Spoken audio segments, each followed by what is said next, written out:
Hello students, कैसे हो आप सभी। आई होप कि आप सभी अच्छे होंगे। गाइज आज हम लोग इन्वर्स ट्रिग्नोमेट्री को देखने वाले हैं और इसके एक्सरसाइज को करेंगे। तो गाइज उसके पहले कुछ इन्वर्स ट्रिग्नोमेट्री के कुछ वैल्यू को जान लेते हैं। जैसे साइन थीटा 0 डिग्री में क्या वैल्यू होंगे, 30 डिग्री में क्या वैल्यू होंगे, 45 में, 60 में और 90 डिग्री में क्या वैल्यू होंगे। तो इसी तरीके से sine theta, cos theta, tan theta, cot theta, cosec theta और सेक थीटा सभी के वैल्यू देखेंगे। तो गाइज इसे ट्रिक से याद रखने की कोशिश करेंगे। गाइज तो सिर्फ आपको साइन थीटा की वैल्यू याद रखना है, उसी से आप सारे की वैल्यू आप लिख सकते हो। तो गाइज आपको मैं सबसे पहले बताता हूँ साइन थीटा 0 डिग्री में क्या होते हैं, 0 होते हैं। इसे याद रखना है आपको। गाइज आपको सिर्फ साइन थीटा की वैल्यू याद रखनी है, जितने भी डिग्रीज हैं सिर्फ इसके वैल्यू याद रखना है। आपको सारे लिख जाएंगे सिर्फ साइन थीटा के थ्रू ही। ओके, और साइन 30 डिग्री होते हैं 1/2। ओके, ये याद रखना है। साइन 45 डिग्री होते हैं 1/√2। ओके, ये याद रखना है आपको। साइन 60 डिग्री होते हैं √3/2, ये याद रखना है आपको। और साइन 90 डिग्री होते हैं 1। ओके, ये याद रखना है। तो गाइज देखो, अब कॉस थीटा का जो आपका वैल्यू है, जो साइन थीटा में आपका 0 से लेके यहाँ तक गया है, तो आपका ये 90 डिग्री से जो यहाँ आएगा ये जस्ट अपोजिट हो जाएगा। ये 90 डिग्री में जो साइन थीटा के जो 90 डिग्री में 1 है, तो आप कॉस 0 डिग्री में आप 1 लिखेंगे। ओके, ये याद रखना है। और जो साइन 60 में है ये यहाँ पे 30 में लिखेंगे। इस तरीके से आपको याद रखना है। और साइन थीटा कॉस थीटा के जो 45 डिग्री होते हैं वो दोनों सेम होते हैं, तो ये दोनों सेम लिखे जाएंगे। देख सकते हो आप, दोनों सेम है। उसके बाद साइन 30 में जो 1/2 है, तो ये 60 डिग्री में कॉस के 60 डिग्री में 1/2 हो जाएंगे। ओके, और साइन 0 डिग्री में जो 0 है, तो ये कॉस 90 डिग्री में 0 हो जाएंगे। ओके, यहाँ पे 0 हो जाएंगे। तो गाइज इस तरीके से साइंस को आप कॉस थीटा से रिलेट कर पा रहे हो। ये आपका लेफ्ट टू राइट गया और यहाँ पे आपका राइट टू लेफ्ट आया, सेम वैल्यू आप देख सक रहे हो। और कॉस और साइन की 45 डिग्री वैल्यू सेम होती है। ओके, उसके बाद टेन थीटा की वैल्यू कैसे लिखनी है गाइज, आप देख लो।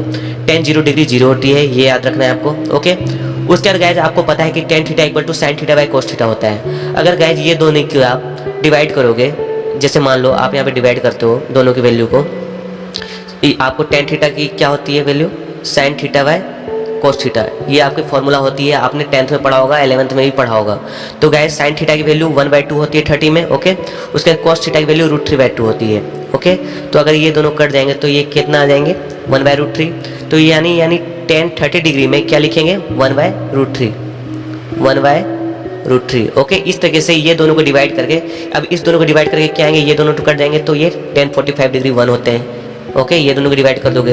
ओके, उसका टेन 60 डिग्री में आप देख सकते हो, नीचे के दो कट जाएंगे, इस दोनों को डिवाइड करोगे आप तो ये √3 हो जाते हैं। ओके, और ये दोनों नॉट डिफाइंड हो जाते हैं, 1/0 करेंगे तो नॉट डिफाइंड। ओके, याद रखना है आपको। उसके बाद कहते हैं अब टेन थीटा के जस्ट अपोजिट होते हैं कॉट थीटा, तो ये जो आपके 90 डिग्री में यहाँ पे 0 डिग्री में हो जाएंगे कॉट थीटा के, तो नॉट डिफाइंड। समझ सकते हो ना गाइज क्या कर रहा हूँ। उसके बाद 60 डिग्री में जो आपके टेन थीटा 60 डिग्री में जो √3 है, तो ये 30 डिग्री में कॉट थीटा के हो जाएंगे। तो गाइज ये यहाँ आ गए, देख सक रहे हो, ये यहाँ आ जाएंगे 1/√3, और ये 45 की वैल्यू सेम होती है। ओके, उसके बाद कॉसेक थीटा को देखो गाइज कैसे लिखना है। तो कॉसेक थीटा पहले आपका जो है 0 डिग्री में नॉट डिफाइंड होते हैं, इसे याद रखना है आपको। कॉसेक 0 डिग्री में नॉट डिफाइंड होते हैं। ओके, उसके बाद साइन थीटा का ही जस्ट अपोजिट होते हैं कॉसेक थीटा। जैसे आप 1/2 को पलट दोगे तो 2/1 हो जाएगा। ओके, तो यहाँ 2/1 करोगे तो ये क्या हो जाएगा, कॉसेक 30 डिग्री 2 हो जाएंगे। ओके, 2/1 तो 2 ही होते हैं। तो आप साइन 45 डिग्री क्या है वैल्यू गाइज, मैंने बताया था ना, इसी से आप लिख सकते हो कॉसेक सभी की वैल्यू। तो गाइज देख सकते हो 1/√2 है, तो इससे अपोजिट कर दोगे तो क्या हो जाएगा, √2/1 है ना। इसे ऊपर कर दिए, इसे नीचे कर दिए, तो √2/1, तो √2/1 करोगे तो √2 ही होंगे। तो 45 डिग्री में क्या हो गया, √2। ओके, तो अब गाइज 60 डिग्री में साइन 60 डिग्री में क्या है वैल्यू, √3/2, इसे अपोजिट कर दोगे तो क्या हो जाएगा, 2/√3। तो यहाँ पे 2/√3। ओके, आप समझ सक रहे हो ना, जस्ट इसका अपोजिट। और उसके बाद साइन 90 डिग्री 1 है, तो इसे अपोजिट भी कर दोगे तो 1/1 कुछ नहीं है, तो ये 1 ही होंगे। ओके गाइज, फिर उसके बाद आप कॉसेक के ये जस्ट अपोजिट होते हैं सेक थीटा, तो उसके बाद ये जो 90 डिग्री में ये 0 में आ जाएंगे। जस्ट आप देख सक रहे हो, आप यहाँ पे 1 आ जाएंगे, ये 2/√3। ओके, और ये 45 डिग्री सेम होते हैं वैल्यू, तो ये 2 ये इधर आ जाएंगे। और ये कॉसेक 0 डिग्री में जो नॉट डिफाइंड है, यहाँ पे 90 डिग्री में सेक थीटा में आ जाएंगे, नॉट डिफाइंड। ओके गाइज, आप समझ पा रहे हो ना, ये बिल्कुल इजी है, आप इस ट्रिक से आप याद रख सकते हो। गाइज अब ट्रिग्नोमेट्री वैल्यू जानने के बाद इसके डोमेन और रेंज को भी जानना बहुत जरूरी है। तो गाइज डोमेन जो होती है x की वैल्यू होती है और रेंज जो है y की वैल्यू होती है। तो गाइज साइन इनवर्स x की वैल्यू क्या होगी, कोस इनवर्स x की वैल्यू क्या होगी और इसकी डोमेन रेंज क्या होगी, ये सारी चीजें बताने वाला हूँ। इसे आपको याद रखना है, आप इसे याद कैसे भी कर सकते हो, लेकिन ये आप शॉर्टकट है, इसकी भी ट्रिक है गाइज, आप आसानी से इसे याद रख सकते हो। तो गाइज सबसे पहले देखते हैं y = sin इनवर्स x। तो इसकी डोमेन होती है गाइज -1 to 1 और इसकी रेंज होती है गाइज -π/2 to π/2। अब π/2 क्यों गाइज, क्योंकि आपको पता है π/2 क्या होते हैं, ये पाई की वैल्यू क्या होती है 180 डिग्री और बाय 2 ये 90 डिग्री हो गए गाइज। तो आपको पता है कि साइन 90 डिग्री क्या होते हैं, 1 होते हैं वैल्यू, आपको मैंने अभी बताया है कुछ देर पहले ऊपर में। ओके, उसके बाद आप देख सकते हो y equal to cos inverse x, इसकी डोमेन क्या है -1 to 1, सेम देखो आप देख सकते हो डोमेन सेम है। और उसके बाद रेंज इसकी होती है 0 to पाई, पाई कितनी होती है 180 डिग्री, यानी 0 to 180 डिग्री तक होगी। ओके गाइज, तो आप देख सकते हो ये क्लोज इंटरवल में है, ये क्लोज इंटरवल कहते हैं इसे। -π/2 to π/2 होती है इसकी रेंज साइन इनवर्स x की, और कोस इनवर्स x की रेंज होती है 0 to pi. Okay, close interval में।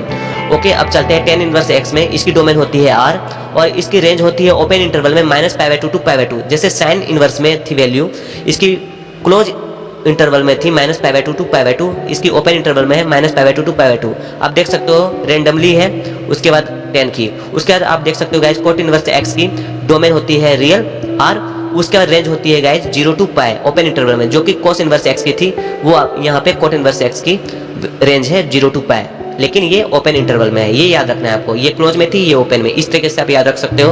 ओके, उसके बाद आप देख सकते हो कोसेक इनवर्स x की रेंज होती है r -1 to 1। ओके, इसकी डोमेन होती है और इसकी जो वैल्यू होती है -π/2 to π/2 और -0। ओके, यहाँ तक इसकी रेंज होती है।